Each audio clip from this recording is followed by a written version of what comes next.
लोकतिलकं सात्वतवार्ताविभूषणम् अमरकृत्यशरणं प्रभुतं लोकजीवनं प्रणयप्रमोदजागदीपनं वन्दे जीवनजीवनं सत्पुरुषं नमामि। ପ୍ରାଣର ଶ୍ରୀ ଶ୍ରୀ ଠାକୁର ଜଗଜ୍ଜନନୀ ଶ୍ରୀ ଶ୍ରୀ ଲକ୍ଷ୍ମୀ ମା ଯୋଗାଚାର୍ଯ୍ୟ ଶ୍ରୀ ଶ୍ରୀ ବଡ଼ଦା ଆଜିର ଭରସା ପ୍ରଦାନ ଆଚାର୍ଯ୍ୟଙ୍କ ଚରଣରେ ମୋର ଅନନ୍ତ କୋଟି ପ୍ରଣାମ। ପୂଜ୍ୟ ଅବିନ୍ଦା ଏବଂ ଠାକୁର ପରିବାର ସମସ୍ତଙ୍କ ଚରଣରେ ମୋର ଅନନ୍ତ କୋଟି ପ୍ରଣାମ।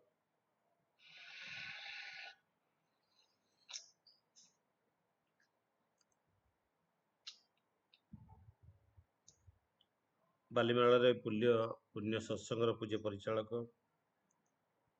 ଉପସ୍ଥିତ ସମସ୍ତ ଗୁରୁ ଭାଇ ଗୁରୁମାତା ସାଧୁ ସଜ୍ଜନ ମଣ୍ଡଳୀ କୁନି କୁନି ପିଲାଏ ସମସ୍ତଙ୍କୁ ମୋର ଯଥା ଆନନ୍ଦିତ ଜୟଗୁରୁ ଜଣାଏ।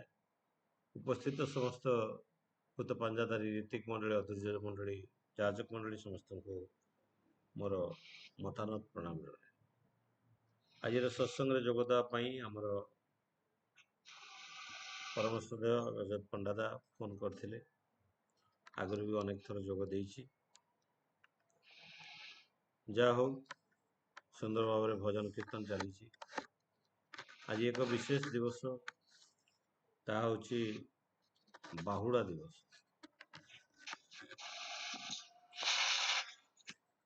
ରାଜଲକ୍ଷ୍ମୀ ପଟ୍ଟନାୟକ ମା ଅଡିଓ ଟିକେ ମ୍ୟୁଟ କରନ୍ତୁ। ରାଜଲକ୍ଷ୍ମୀ ପଟ୍ଟନାୟକ ମା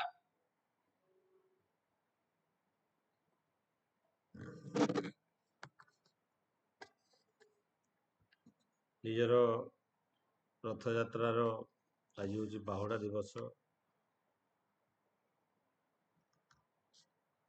ପରମ ପୁରୁଷ ଜଗନ୍ନାଥଙ୍କର ଆଜି ହେଉଛି ମାଉସୀ ମା ଘରୁ ବିଦାୟର ଦିନ। ସେ ଆଜି ବିଦାୟ ଦିନରେ ମୁଁ ଆଜି ସକାଳୁ ଦେଖୁଥିଲି ଟିଭିରେ ଯେ ତାଙ୍କୁ ଆଜି ଖେଚେଡ଼ି ଖାଇବା ପାଇଁ ଦିଆଯାଇଥିଲା।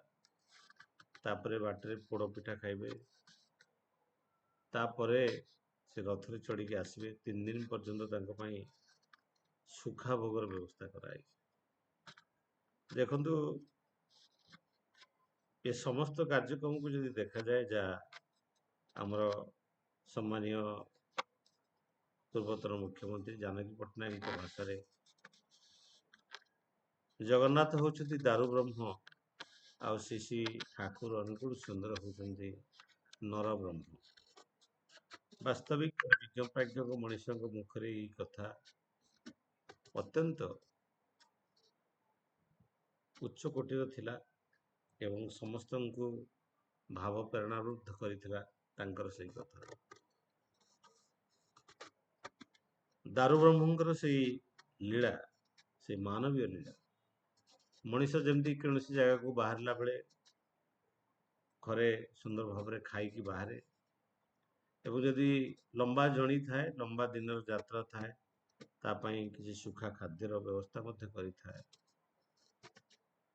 ପୁରୁଷୋତ୍ତମଙ୍କର ସେଇ ଲୀଳାକ୍ଷେତ୍ର, ଶ୍ରୀକ୍ଷେତ୍ରରେ ସେଇ ମଧ୍ୟ ସେଇ ସମାନ ଜିନିଷ ଆଜି ଖେଚେଡ଼ି ଖାଇକି ଯାଇଛନ୍ତି। ଖେଚେଡ଼ି ରୋଗୀମାନଙ୍କୁ ବି ଦିଆଯାଏ, କାରଣ ସେଥିରେ ଭରପୁର ପ୍ରୋଟିନ୍, କାର୍ବୋହାଇଡ୍ରେଟ୍, ଯାହା ଶରୀର ପାଇଁ ଆବଶ୍ୟକ, ସେ ଗୋଟିଏ ଖାଦ୍ୟରୁ ହିଁ ସବୁ କିଛି ମିଳିପାରେ।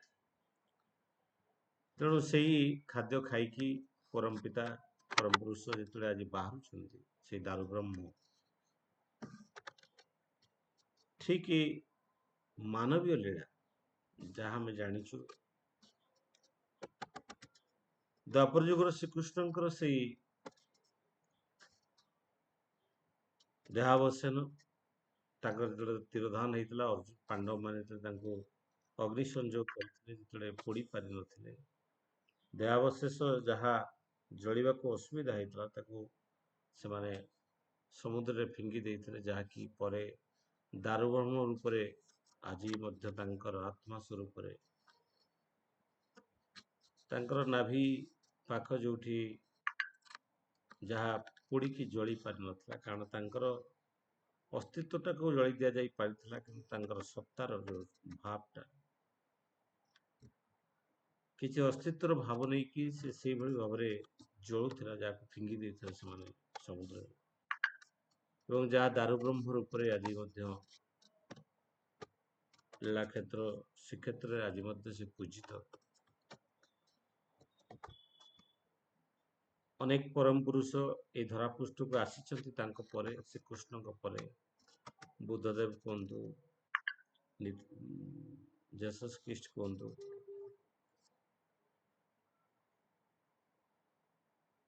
ଆଉ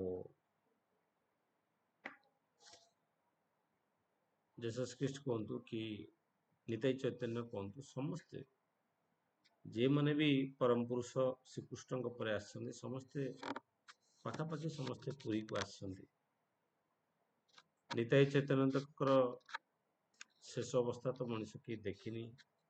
କୁହାଯାଏ ଯେ ସେ ତାଙ୍କ ଭିତରେ ଲୀନ ହୋଇଯାଇଥିଲେ ଏବଂ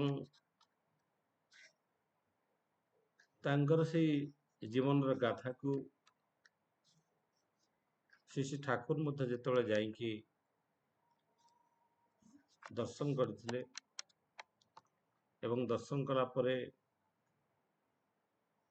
ଆସିକି ଜଣେ ଭିକାରୀ ପାଖରେ ଆସିକି ଯେତେବେଳେ ଠାକୁର ତାକୁ କିଛି ପଇସା ମାଗୁଛନ୍ତି ଯେ ଦେ ବୋଲି କିଛି, ସେ କହୁଛି ମୋ ପାଖରେ ପଇସା ନାହିଁ। ଠାକୁର କହୁଛନ୍ତି ଜଗନ୍ନାଥ ମୋତେ କହିଲେ ସେ ଦୁଆର ମୁହଁରେ ଜଣେ ଭିକ ମାଗୁଛି, 5 ପିଢ଼ି ହେଲା ସେ ଭିକ ମାଗୁଛି ତାର ଉଦ୍ଧାର କରିଦେବା ପାଇଁ, ଏବଂ ସେ କେବେ କାହାକୁ ଦେଇନି, ସେ କେବଳ ନେଇ ଶିଖିଛି। ତେଣୁ ମଣିଷ ଯିଏ ଦିଏ ସେ ହିଁ ଉଦ୍ଧାର ପାଏ, ଯୋଉଥିପାଇଁ ଠାକୁରଙ୍କର ସେ ଇଷ୍ଟବୃତ୍ତିର ବିଧାନ। ଇଷ୍ଟ ମାନେ ହଉଛି ମଙ୍ଗଳ, ମଙ୍ଗଳର ବୃତ୍ତି। ଇଷ୍ଟବୃତ୍ତି ହଉଛି ସେ ମଙ୍ଗଳର ବୃତ୍ତି, ମଙ୍ଗଳର କର୍ମ। ଦ୍ୱାପର ଯୁଗରେ ଶ୍ରୀକୃଷ୍ଣ 4 ଜଣଙ୍କର କର୍ମଫଳକୁ ଲାଘବ କରିଥିଲେ, ଅର୍ଜୁନ, କର୍ଣ୍ଣ, ବେଲାଳସେନ, ବର୍ବରୀ। କିନ୍ତୁ କଳି ଯୁଗରେ ଶ୍ରୀ ଠାକୁର ତାଙ୍କୁ ଯିଏ ଠିକ୍ ଭାବରେ ଇଷ୍ଟବୃତ୍ତି ଦିଏ, ତା ଜୀବନର ସମସ୍ତ କର୍ମଫଳକୁ ମଧ୍ୟ ସେ ବହନ କରନ୍ତି। ଅନେକ ସମୟରେ ଦେଖାଯାଏ, ସେଦିନ ଶରଦା ବୋଲି ଜଣେ ଦାଦା ଥିଲେ ଦେଓଘରେ, ସେତେବେଳେ ଯାଇକି ଇଷ୍ଟବୃତ୍ତି ଡିପୋଜିଟ୍ କରିବାକୁ ଯାଇଛନ୍ତି, ଫେରୁ ଲେଟ୍ ହେଉଛି, ଠାକୁର ଅପେକ୍ଷା କରିଛନ୍ତି। ସେତେବେଳେ ଇଷ୍ଟବୃତ୍ତି ଡିପୋଜିଟ୍ କରିକି ଆସିଛନ୍ତି, ଠାକୁର କହିଲେ ତୁ କେତେ ଦିନ ଇଷ୍ଟବୃତ୍ତି ଦେଲୁ? ସେ କହିଲେ ଆଜି 30 ଦିନ ପୁରିଲା ତ ମୁଁ ଇଷ୍ଟବୃତ୍ତିଟା ଡିପୋଜିଟ୍ କରିକି ଆସିଲି। ଠାକୁର କହିଲେ ତୁ 28 ଦିନ ଦେଇଛୁ।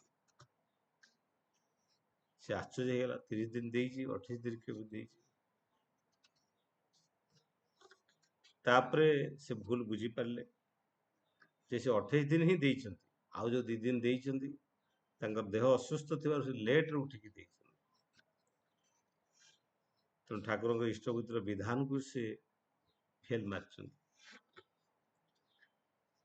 ଯେତେବେଳେ ଜଣେ ଭକ୍ତ ଯାଇକି ସେଦିନ ଠାକୁରଙ୍କୁ କହୁଛି ଯେ ମୋ ଭାଇଙ୍କର ଯେ ଗୁରୁ ଅଛି, ସେ ପ୍ରତି ମାସରେ ଆସୁଛି, 2 ମାସରେ ଥରେ ଆସୁଛନ୍ତି ତାଙ୍କ ଗୁରୁ, ସେ ତାଙ୍କର ସେବା କରୁଛନ୍ତି, ଖାଇବା ପିଇବାକୁ ଦଉଛନ୍ତି ଏବଂ ତାଙ୍କର ସେବା ଶୁଶ୍ରୂଷା କରିବା ସହିତ ତାଙ୍କୁ କିଛି କପଡ଼ା ଲତା ଦଉଛନ୍ତି। କିନ୍ତୁ ମୋ ଗୁରୁ ମୋ ଘରକୁ କେବେ ବି ଯାଉନାହାନ୍ତି, ତେଣୁ ମୋର ପ୍ରେଷ୍ଟିଜଟା ପମ୍ପଚର କରିଯାଉଛି। କେଷ୍ଟଦାକୁ ଠାକୁର କହୁଛନ୍ତି, କେଷ୍ଟଦା ଦେଖ ତା ପ୍ରେଷ୍ଟିଜଟା କ'ଣ ପମ୍ପଚର କରୁଛି। ତାପରେ ସେ କହୁଛି ଏମିତି ଗୁରୁ ମୋ ଘରକୁ ଯାଉନାହାନ୍ତି। ଠାକୁର ସେତେବେଳେ କହିଛନ୍ତି ତୁ 7 ଦିନ ପରେ ଯୋଉ ସତ୍ସଙ୍ଗ କରିଥିଲୁ, ସେ ସତ୍ସଙ୍ଗରେ ଯୋଉ ବାତାସା ଦେଇଥିଲୁ ଖାଇବାକୁ ମୁଁ ଖାଇଛି, ଆପେଲ ମୁଁ ଖାଇଛି। ଯେତେବେଳେ ପାଣି ପିଇବାକୁ ଚେଷ୍ଟା କଲି, ଦେଖିଲି ପଇଡ଼ ଅଛି କିନ୍ତୁ ପଇଡ଼ଟା କଣା ହେଇନଥିଲା। ସେ ଆଶ୍ଚର୍ଯ୍ୟ ହେଇଛି ଯେ ଠାକୁର ଯେ ଜୀବନ୍ତ ଭାବରେ ଉପସ୍ଥିତ ରହିଛନ୍ତି ତା ସତ୍ସଙ୍ଗରେ, ବାତାସା ଆପେଲ ଖାଇଛନ୍ତି, ପଇଡ଼ଟା ଆକ୍ଚୁଆଲି କଣା ହେଇନଥିଲା। ସେ କହୁଛନ୍ତି, ଠାକୁର କହୁଛନ୍ତି ନେକ୍ସଟ ଯେତେବେଳେ ପଇଡ଼ ଦଉ, ପଇଡ଼ଟାକୁ କଣା କରିକି ତା ଉପରେ ତା ଯୋଉ ଏଟାକୁ ରଖିଦଉ। ତେଣୁ ଇଏ ହଉଛନ୍ତି ଠାକୁର, ଏବଂ ଠାକୁର କହୁଛନ୍ତି ତୁ କ'ଣ ଚାହୁଁ? ମୁଁ ପ୍ରତି ମାସରେ ତୋ ସତ୍ସଙ୍ଗରେ ଘରକୁ ଯାଏ, ନା 2 ମାସ 3 ମାସରେ ତୋ ଭାଇର ଗୁରୁ ଭଳିଆ ଆସିବି? ପୁଣି ଠାକୁର କହୁଛନ୍ତି ତୁ ଯେତେବେଳେ ପ୍ରତିଦିନ ସକାଳୁ ତ ଇଷ୍ଟବୃତ୍ତି କରୁ, ମୁଁ ତୋ ଘରକୁ ଯାଏ ଏବଂ ତୋର ହାତକୁ ସ୍ପର୍ଶ କରି ତୋ ହାତରୁ ଇଷ୍ଟବୃତ୍ତି ଗ୍ରହଣ କରେ, ତୋର ପିଲା ଛୁଆ ଘର ପରିବାର ସମସ୍ତଙ୍କୁ ମୁଁ ଦେଖେ, ଆଉ ତୋ ପାଖରୁ ମୁଁ ଇଷ୍ଟବୃତ୍ତି ଗ୍ରହଣ କରିକି ଆସେ।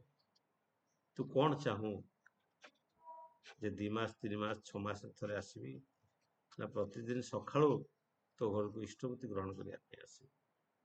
ବ୍ରହ୍ମ ମୁହୂର୍ତ୍ତରେ ଇଷ୍ଟବୃତ୍ତି ଦେବା ଏକ ବିରାଟ ବିଧାନ। ପୁଣି ଠାକୁର କହୁଛନ୍ତି ତୁ ଯେତେବେଳେ ନାମ କରୁ, ନାମ ଏବଂ ନାମୀ ଅଭେଦ୍ୟ, ଯାହା ଆମେ ପ୍ରାର୍ଥନାରେ ଅଜପା ନାମ କହୁଛୁ, ଠାକୁର କହୁଛନ୍ତି ଯଦି ତୁ ନାମ କରୁ ସେତେବେଳେ ମୁଁ ତୋର ପାଖରେ ହିଁ ଉପସ୍ଥିତ ଥାଏ, ଆଉ ଯେତେବେଳେ ତୁ ମୋ କଥା ମନେ ପକାଉ ସେତେବେଳେ ମଧ୍ୟ ମୁଁ ତୋ ପାଖରେ ଉପସ୍ଥିତ ଥାଏ। ତୁ କଣ ଚାହୁଁ, ପ୍ରତି ମୁହୂର୍ତ୍ତରେ ମୁଁ ତୋ ପାଖରେ ରହେ, ନା 6 ମାସରେ 2 ମାସରେ ଥରେ ତୋ ଘରକୁ ଆସିକି ଖାଇକି ଯିବି। ବୁଝି ଯାଇଛି ଭକ୍ତ ସେଦିନ, ଠାକୁରଙ୍କ ପାଦ ତଳେ ଲୋଟି ପଡ଼ିଛି ଭକ୍ତ ସେଦିନ, ଏବଂ ବୁଝିପାରୁଛି ସେଇ ଜୀବନ୍ତ ନରବ୍ରହ୍ମଙ୍କର ସେଇ ମାନବୀୟ ଲୀଳାକୁ, ଏବଂ ସେଇ ଜୀବନ୍ତ ଭଗବାନଙ୍କର ସ୍ୱରୂପକୁ ସେ ବୁଝୁଛି। ଯୋଉ ଅଜପା ନାମର କଥା ଆମେ ପ୍ରେୟାରେ କହୁଛୁ, ଏଇ ନାମକୁ ଜପ କରାଯାଏ ନା, ଯାହାକୁ ଜପ ପାଟି ଜିଭର କମ୍ପନ ସାହାଯ୍ୟରେ ଯାହାକୁ ଉଚ୍ଚାରଣ କରାଯାଏ ସେଇ ହେଉଛି ଜପିବା ନାମ। ହରେ କୃଷ୍ଣ ହରେ ରାମ ନିତାଇ ଗୌର ରାଧେଶ୍ୟାମ, ଇଏ ହେଉଛି ଜପା ନାମ। କିନ୍ତୁ ଠାକୁରଙ୍କର ପ୍ରଦତ୍ତ ନାମ ସେ ହେଉଛି ଅଜପା ନାମ। ଇଏ ଏକ ଦର୍ଶନାତ୍ମକ ପ୍ରତିଛବି। ଏ ଦର୍ଶନ ମାଧ୍ୟମରେ ତାକୁ ଅନୁଭବ କରାଯାଏ ଏବଂ ତାର ସ୍ପନ୍ଦନକୁ ନିଜ ଶରୀର ଭିତରେ ଅନୁଭୂତ କରାଇବାର ସୁଯୋଗ ମିଳିଥାଏ। ସେଥିପାଇଁ ଏ ନାମ ହେଉଛି ଏକ ସ୍ପନ୍ଦନାତ୍ମକ ପ୍ରତିଛବି। ଯୋଉ ସ୍ପନ୍ଦନ ମଣିଷକୁ ଆଦି ସ୍ପନ୍ଦନ ସହିତ, ଏ ସୃଷ୍ଟିର ଆଦି ସ୍ପନ୍ଦନ ସହିତ ଯୋଡ଼ି ଦିଏ, ସେଇ ନାମର କଥା ଶ୍ରୀ ଠାକୁର ସେଇ ଅଜପା ନାମର କଥା କହିଛନ୍ତି। ତେଣୁ ଠାକୁରଙ୍କର ଏଇ ବିରାଟ ଯୋଉ ନରବ୍ରହ୍ମର ରୂପ, ଶ୍ରୀ ଆଚାର୍ଯ୍ୟ ଦେବ ମଧ୍ୟ ତାହା କହୁଥିଲେ ଯେ ମୁଁ ବୈଦ୍ୟନାଥ ଧାମରେ ରହେ କିନ୍ତୁ କେବେ ବୈଦ୍ୟନାଥ ଧାମ ଯାଇନି, କାମାକ୍ଷାକୁ କେବେ ଯାଇନି, ସେଇ ବାଟ ଦେଇକି ଅନେକ ଥର ଯାଏ, ପୁରୀକୁ ଆସେ କିନ୍ତୁ ଦିନେ ରାତିରେ ଜଗନ୍ନାଥଙ୍କର ରଥ ବାଟରେ ଅଟକି ଯାଇଛି ଏବଂ ରାତିର ନିସ୍ତବ୍ଧ ପ୍ରହରରେ ଜଗନ୍ନାଥ ସେଇ ରଥରେ ବସିଛନ୍ତି, ଆଉ କେହି ଲୋକ ନାହାନ୍ତି।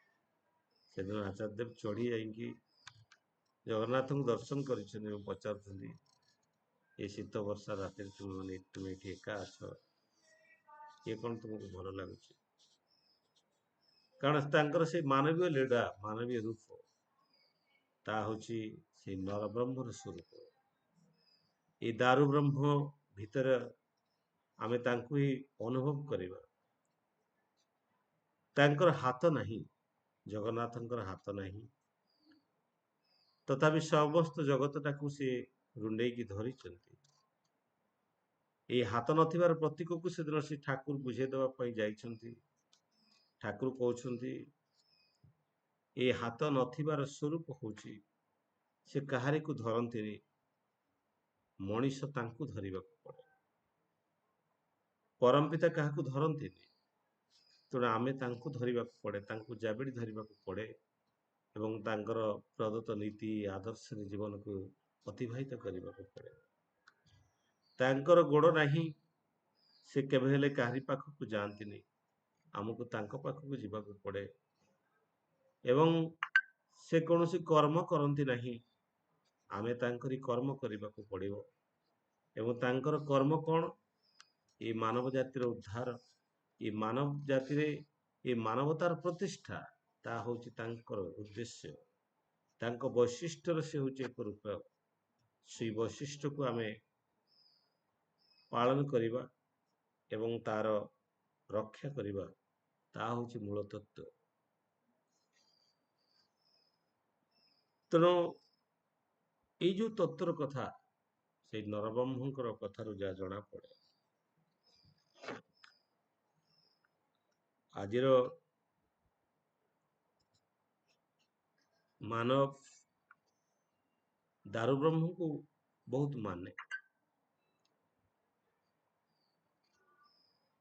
ଗାଈ ଉଠେ ସେଇ ଶ୍ରୀକ୍ଷେତ୍ରର ଦି ହାତକୁ ଟେକି ଦେଇ ଗାଈ ଉଠେ ଜୟ ଜଗନ୍ନାଥ ସ୍ୱାମୀ ନୟନ ପଥଗାମୀ। ମୋ ଜୀବନ ପଥର ତୁମେ ହିଁ ହଉଛ, ମୋ ନୟନର ପଥର ତୁମେ ହଉଛ ଆଦର୍ଶ, ତୁମକୁ ଦେଖିକି ମୋ ଜୀବନ ଚଳେଇବି।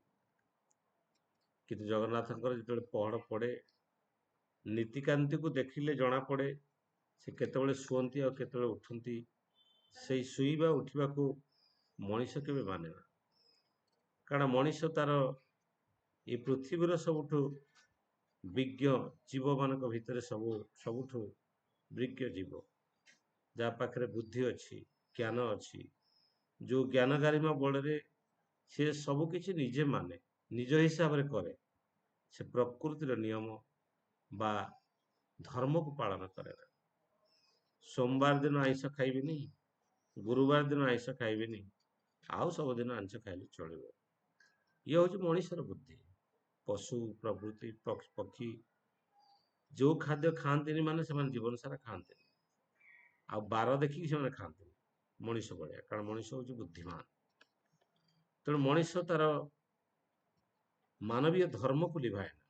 ଧର୍ମ ମାନେ ହଉଛି ନିୟମ, ଯୋଉ ନିୟମକୁ ମଣିଷ ପାଳନ କରି ତାର ଜୀବନ ବୁଦ୍ଧିର ଶିଖରକୁ ଚଢ଼ିପାରେ। ସେଥିପାଇଁ ଠାକୁରଙ୍କର କଥା ହଉଛି, ଧର୍ମ ଯଦି ନାହିଁରେ ଖୁଟିଲା, ଜୀବନର ମଧ୍ୟ ନିତ୍ୟ କର୍ମେ, ବାତିଲ କରି ରଖିଥା ତାକୁ କଣ ହେବ ସେଇ ତୋର ସେଇପରି ଧର୍ମେ। ଯଦି ଫୁଟିଲା ନାହିଁ ତୋର ନିତ୍ୟ କର୍ମେ, ତେବେ ବାତିଲ କରି ରଖିଥା କଣ ହବ ସେଇପରି ଧର୍ମ, ସେଇପରି ଧର୍ମର କଣ ହବ। ତେଣୁ ମଣିଷ ଯୋଉ ବିଧାନ, ଯୋଉ ବୁଦ୍ଧିକୁ କୁପଥରେ ନିୟୋଜିତ କରେ, ସେଥିପାଇଁ ଜୀବନଟାକୁ ସେ ଆନନ୍ଦରେ ଉପଭୋଗ କରିପାରେ ନା। ବର୍ତ୍ତମାନର ପରିସ୍ଥିତିକୁ ଯଦି ଲକ୍ଷ୍ୟ କରାଯାଏ, ଯୋଉଭଳି ଭାବରେ ସମୟର ଗତି, ଯୋଉଭଳି ଭାବରେ ଏ ରାଷ୍ଟ୍ର ଜୀବନ ଆଜି ସନ୍ଧିକ୍ଷଣରେ ଛିଡ଼ା ହେଇଛି, ଭାରତର ରାଜନୀତି ଯେଭଳି ଭାବରେ ଯୋଉ ଅବସ୍ଥାରେ ଆଜି ପହଞ୍ଚିଛି, ତାକୁ ଲକ୍ଷ୍ୟ କଲେ ଶ୍ରୀ ଠାକୁର କହୁଥିଲେ, if politics is the service to the mankind I am the great politician. ରାଜନୀତି ଯଦି ମାନବ ସମାଜର ସେବା ପାଇଁ ଉଦ୍ଦିଷ୍ଟ, ତେବେ ମୁଁ ହଉଛି ଏକ ରାଜନୀତିଜ୍ଞ। ପୁଣି ଠାକୁର କହୁଛନ୍ତି ଯେ politics is nothing where the stand of man is not fixed. ତେଣୁ ରାଜନୀତି କିଛି ନୁହେଁ ଯୋଉଠି ମଣିଷକୁ ସ୍ଥିର ଭାବରେ ଛିଡ଼ା କରିବାର ଭୂମିକା ତାର ନଥାଏ। ପୁଣି ଠାକୁର କହୁଛନ୍ତି, the polluted argument which is harmful to the people is not politics. ଅନେକ ପଲ୍ୟୁଟେଡ ଆର୍ଗୁମେଣ୍ଟ ପାର୍ଲାମେଣ୍ଟରେ ହୁଏ, ଆଉ ଏଇ ପଲ୍ୟୁଟେଡ ଆର୍ଗୁମେଣ୍ଟ ଗୁଡାକ ଏ ମାନବ ଜାତି ପାଇଁ ଏକ ହାର୍ମଫୁଲ ସଦୃଶ। ଠାକୁର କହୁଛନ୍ତି, the polluted argument which is harmful to the people is not politics. ତାହା କେବେ ପଲିଟିକ୍ସ ହୋଇନଥାଏ। ତେଣୁ ନୀତି ଆଦର୍ଶର ଯେତେବେଳେ କଥା ଉଠେ, ଜଣେ ନେତାର ଯୋଉ ନୀତି ଆଦର୍ଶ, ଯାହାର ଜୀବନ ଚଳନୀ ଆଦର୍ଶମୁଖୀ ନୁହେଁ, ଯେ ନିଜକୁ ନିୟନ୍ତ୍ରିତ କରେ ନା, କରିପାରେ ନା, ସେ ମାନବ ସମାଜର ନିୟନ୍ତ୍ରଣ କିଭଳି ଭାବରେ କରିପାରିବ? এই ମାନବ ସମାଜର ନିୟନ୍ତ୍ରଣ ସେ କିଭଳି ଭାବରେ କରିପାରିବ? ଯେ ନିଜକୁ ନିୟନ୍ତ୍ରିତ କରିପାରେ ନା, ସେ ଅନ୍ୟକୁ କିଭଳି ଭାବରେ ନିୟନ୍ତ୍ରିତ କରିବ? ତାହା ହଉଛି ବର୍ତ୍ତମାନ ପ୍ରଶ୍ନବାଚୀ। ବହୁତ ଲୋକ ଅଛନ୍ତି ଯେଉଁମାନେ ଇଷ୍ଟବୃତ୍ତି କରନ୍ତି ନାହିଁ, କିନ୍ତୁ ନେତା ଜୟଗୁରୁ କହନ୍ତି। ତେଣୁ ଇଷ୍ଟବୃତ୍ତିରେ ଦୀକ୍ଷା ବଞ୍ଚେ, ଶରୀର ବଞ୍ଚେ କର୍ମେ, ସଦାଚାରେ ସମାଜ ବଞ୍ଚେ, ଜୀବନ ବଞ୍ଚେ ଧର୍ମେ। ଇଏ ହଉଛି ଠାକୁରଙ୍କର କଥା। ତେଣୁ ଯେତେବେଳେ ଦେଶର କଥା ଆସେ, ଠାକୁରଙ୍କର ସେଇ କଥା ମନେ ପଡେ। ଏକ ଆଦେଶ ଯେ ଯାହା ଚାଲେ ତାହା ହଉଛି ଦେଶ। ଗୋଟିଏ ଆଦେଶରେ ବା ଗୋଟିଏ ଇନଷ୍ଟ୍ରକ୍ସନରେ ଯୋଉଟା ଚାଲେ ସେଟା ହଉଛି ଦେଶ।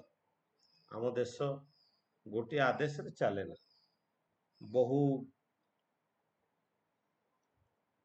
ବହୁ ଆଦର୍ଶରେ ଇଏ ଚାଲେ। ସମସ୍ତେ ନିଜ ନିଜ ଆଦର୍ଶରେ ଚାଲନ୍ତି। ମତେ ଭଲ ଲାଗେ ଦିନ 8ଟାରେ ଉଠିବାକୁ, ମୁଁ ଉଠେ। କାହାକୁ ଭଲ ଲାଗେ ପ୍ରାତଃ ସମୟରେ ଉଠିବା ପାଇଁ ସେ ଉଠେ। ତେଣୁ ଇଏ ଜିନିଷଟା ହଉଛି ଏଇ ଯୋଉ ଏକ ଆଦେଶରେ କିଛି ଚାଲେ ନା। ସେଥିପାଇଁ ଯେତେବେଳେ ପର୍ଯ୍ୟନ୍ତ ପ୍ରତ୍ୟେକ ମଣିଷ ଯେତେବେଳେ ଇଷ୍ଟକେନ୍ଦ୍ରିକ ନ ହେଇଛି, ଗୋଟେ ଦେଶର ପ୍ରତ୍ୟେକ ମଣିଷ ଯଦି ଆଦର୍ଶ କେନ୍ଦ୍ରିକ ଜୀବନ ଯାପନ କରେ ନା, ଯଦି ଜଣେ ଆଦର୍ଶଙ୍କର ଅନୁପ୍ରାଣିତ ନ ହୁଏ, ତେବେ ଏକ ଆଦେଶରେ କିଭଳି ଭାବରେ ଚାଲିପାରିବ? ତେଣୁ ଏକ ଆଦେଶରେ ଚାଲିବା ପାଇଁ ଖାଲି ଯେ ପ୍ରଧାନମନ୍ତ୍ରୀ କି ରାଷ୍ଟ୍ରପତିଙ୍କ ଆଦେଶରେ ଦେଶ ଚାଲିବ ତାହା ନୁହେଁ। କାରଣ ସେମାନଙ୍କର ଜୀବନ ଧାରଣ ମଧ୍ୟ ସେଇ ମାଫିକ ନୁହେଁ ଯାହାକୁ ଅନୁସରଣ କରି ସେ ଜଣେ ଆଚାର୍ଯ୍ୟ ନୁହନ୍ତି ଯାହାଙ୍କର ଆଚରଣକୁ ମଣିଷ ତା ଜୀବନରେ ଲିଭେଇକି ସେ ଅତି ଉଚ୍ଚ ସ୍ତରର ମଣିଷ ହେଇପାରେ, ସେ ହେଇପାରେ। ତେଣୁ ଏଇ ଯୋଉ ରାଜନୀତି, ଯୋଉ ପଲିଟିକ୍ସ ବା ରାଜନୀତି ଯୋଉଟା ଭୂ ଧାତୁରୁ ଆସିଛି, ଯୋଉଥିରେ ତାର ଅର୍ଥ ହଉଛି ଯେ ମଣିଷକୁ ଯେ ପରିପୂରିତ କରିବାର ଯୋଉ ଭାବଟା, ସତ୍ତାପୋଷଣୀ ଭାବ ବା ଭାର, ତାହା ହଉଛି ଏଇ ରାଜନୀତିର ମୂଳ ତତ୍ତ୍ୱ। ତେଣୁ ଯାହା ଗୁରୁ ବା ଆଦର୍ଶ ଯେଉଁଠାରେ ନାହାନ୍ତି, ଯୋଉ ଦେଶର ବା ରାଷ୍ଟ୍ରର ଜଣେ କି ଆଦର୍ଶ ନାହାନ୍ତି, ଗୁରୁ ନାହାନ୍ତି, ଯାହାଙ୍କୁ ନିଜ ଜୀବନରେ ଯାହାଙ୍କର ଚାଲି ଚରଣ କଥାକୁ ମାନିକି ଜୀବନରେ ମଣିଷ ଚାଲିବ, ତେବେ ଏକ ଆଦେଶରେ କଣ ଚାଲିବ? ସେ ତ ଦେଶ ହିଁ ନୁହେଁ। ତେଣୁ ଯେତେବେଳେ ଆସାମ ୟୁନିଭର୍ସିଟିର ପ୍ରତିଷ୍ଠା କରିବାର ଉଦ୍ଦେଶ୍ୟରେ ଯେତେବେଳେ ଆସାମର ମୁଖ୍ୟମନ୍ତ୍ରୀ ଯେତେବେଳେ ଆସିକି ନିବେଦନ କରିଥିଲେ ଯେ ତାର ଉଦ୍ଘାଟନ ପାଇଁ ଯିବା ପାଇଁ, ସେତେବେଳେ ଶ୍ରୀ ଠାକୁର କହିଥିଲେ ଯେ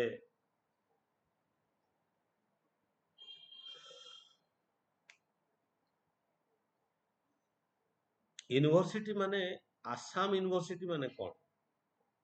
ଠାକୁର କହିଲେ ୟୁନିଭର୍ସିଟିର ଯୋଉ ଧାରା ଅଛି, ୟୁନିଭର୍ସିଟି ଯିଏ ସାରା ୟୁନିଭର୍ସକୁ ଆଲୋକ ଦେଖାଏ ସେ ହଉଛି ୟୁନିଭର୍ସିଟି।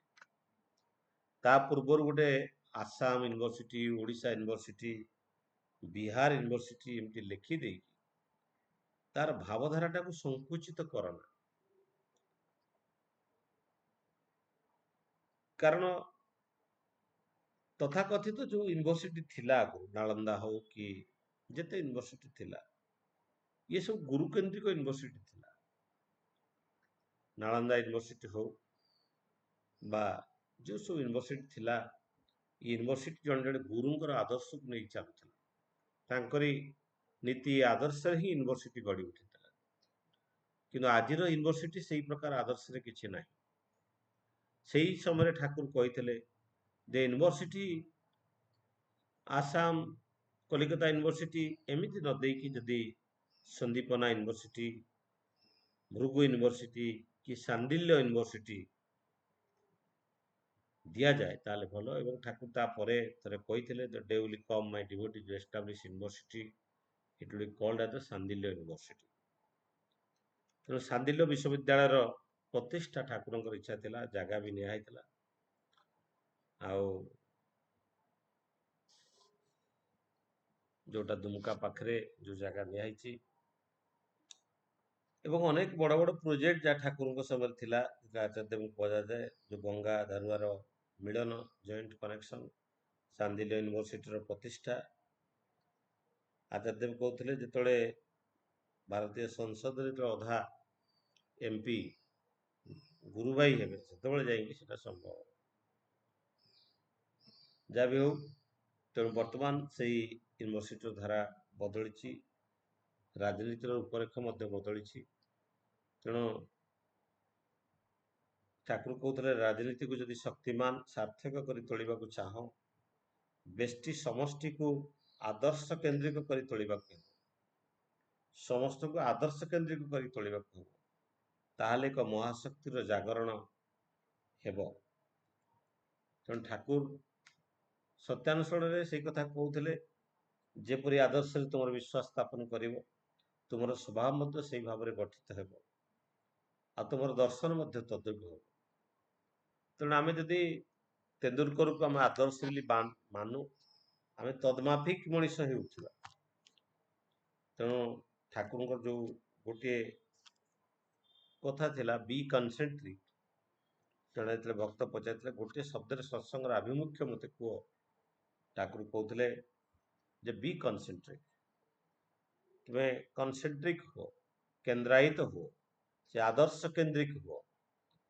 ତେଣୁ ମଣିଷ ଯେତେବେଳେ ସେ ଆଦର୍ଶ କେନ୍ଦ୍ରିକ ହେଇ ଉଠେ, ସେତେବେଳେ ସେ ଅନେକ ତା ଜୀବନରେ ଅନେକ ଅଦ୍ଭୁତ ପରିବର୍ତ୍ତନ ଆସେ।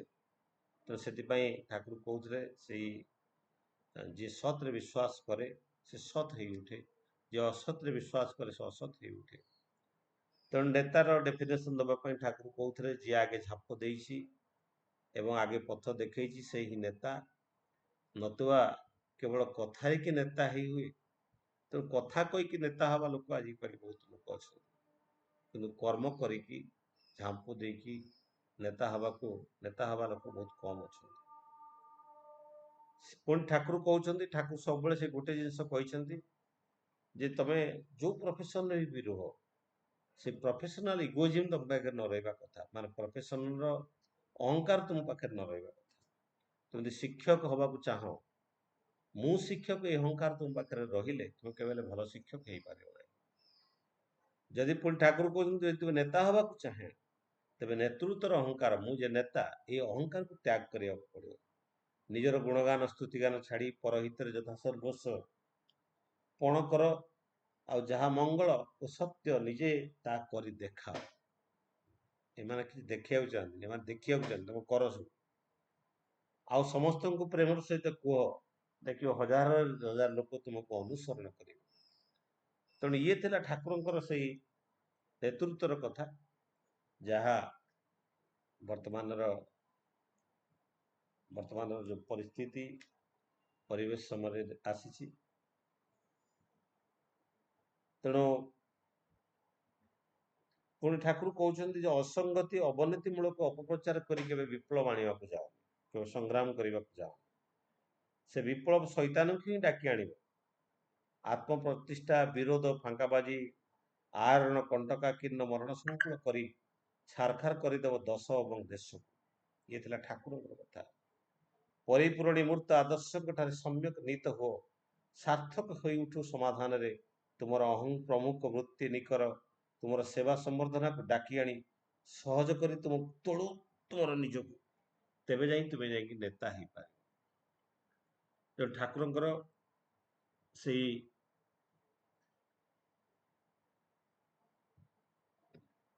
ଆଉ ଗୋଟେ ଇଂଲିଶର ବାଣୀ ମୋର ମନେ ପଡୁଛି, ଠାକୁର କହୁଛନ୍ତି politics is the pollinated pulse of becoming, ଯୋଉ being and becoming ର କଥା ଠାକୁର କହୁଛନ୍ତି politics is the pollinated pulse of becoming, pollinated pulse of becoming। ଯାହା ହଉ ଠାକୁରଙ୍କ ପାଖକୁ ଅନେକ ମହାନ ପୁରୁଷ ଠାକୁରଙ୍କ ସାନ୍ନିଧ୍ୟ ଲାଭ କରିଛନ୍ତି, ଠାକୁରଙ୍କ ପାଖକୁ ଯାଇଛନ୍ତି। ତାଙ୍କ ଭିତରେ ଚିତ୍ତରଞ୍ଜନ ଦାସ, ସୁଭାଷ ଚନ୍ଦ୍ର ବୋଷ, ମହାତ୍ମା ଗାନ୍ଧୀ, ଅନେକ ଲୋକ ଯାଇଛନ୍ତି। ସମସ୍ତଙ୍କୁ ଠାକୁର ସେଇ କଥା କହିଛନ୍ତି ଯେ ଭାରତର ଯୋଉ ବିବାହ ସଂସ୍କାରକୁ ଯଦି ପରିବର୍ତ୍ତନ ନ କରାଯାଏ, ତେବେ ଭାରତ ସ୍ୱାଧୀନ ହେଇ ମଧ୍ୟ ପରାଧୀନ ହେଇଯାଇପାରେ।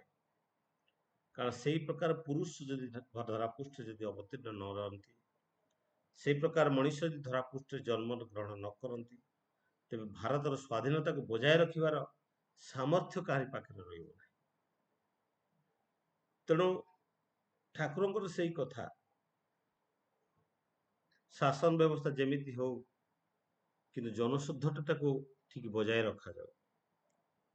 ଯୋଉ ଅନୁଲୋମ ବିବାହର କଥା, ପରିବର୍ତ୍ତିତ ଭାବଧାରା ଭିତରେ ଆଜି ଆଉ ବର୍ଣ୍ଣାଶ୍ରମ ଆଉ ଭାରତରେ ନାହିଁ କହିଲେ ଚଳେ।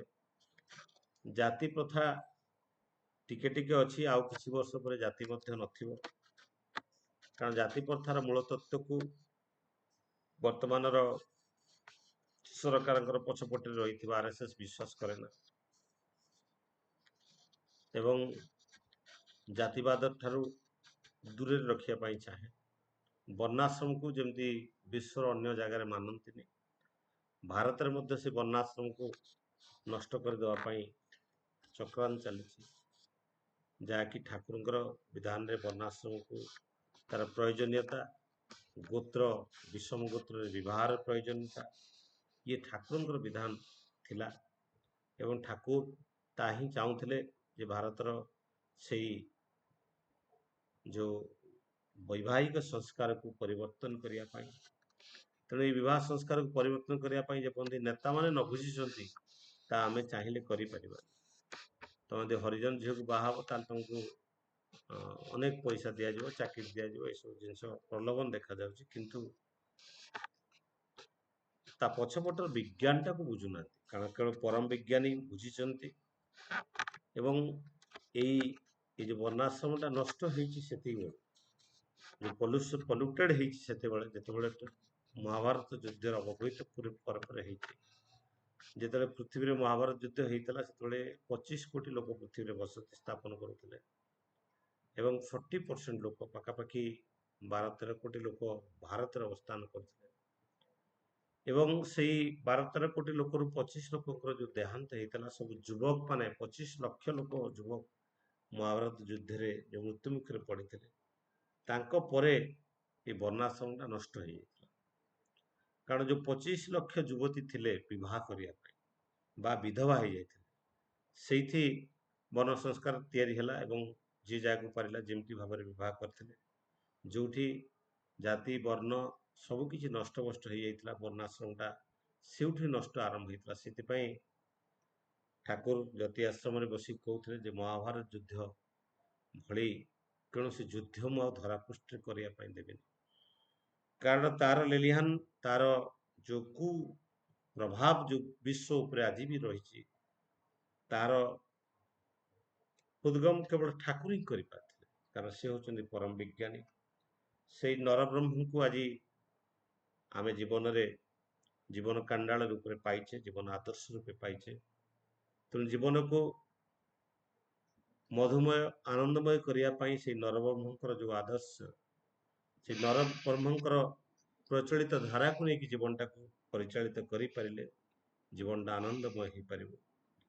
ତେଣୁ ସମସ୍ତଙ୍କର ଶାନ୍ତି ସ୍ୱସ୍ତି ପାଇଁ ପରମ ପିତାଙ୍କର ସେଇ ନରବ୍ରହ୍ମଙ୍କର ଚରଣାବିନ୍ଦରେ ମୋର ମଥାନତ ପ୍ରଣାମ ଜଣାଇ ମୋର ବକ୍ତବ୍ୟକୁ ଏଠି ବିରାମ ଦଉଛି। ବନ୍ଦେ ପୁରୁଷୋତ୍ତମ, ବନ୍ଦେ ପୁରୁଷୋତ୍ତମ, ବନ୍ଦେ ପୁରୁଷୋତ୍ତମ। ଦାଦା ଜୟ ଗୁରୁ।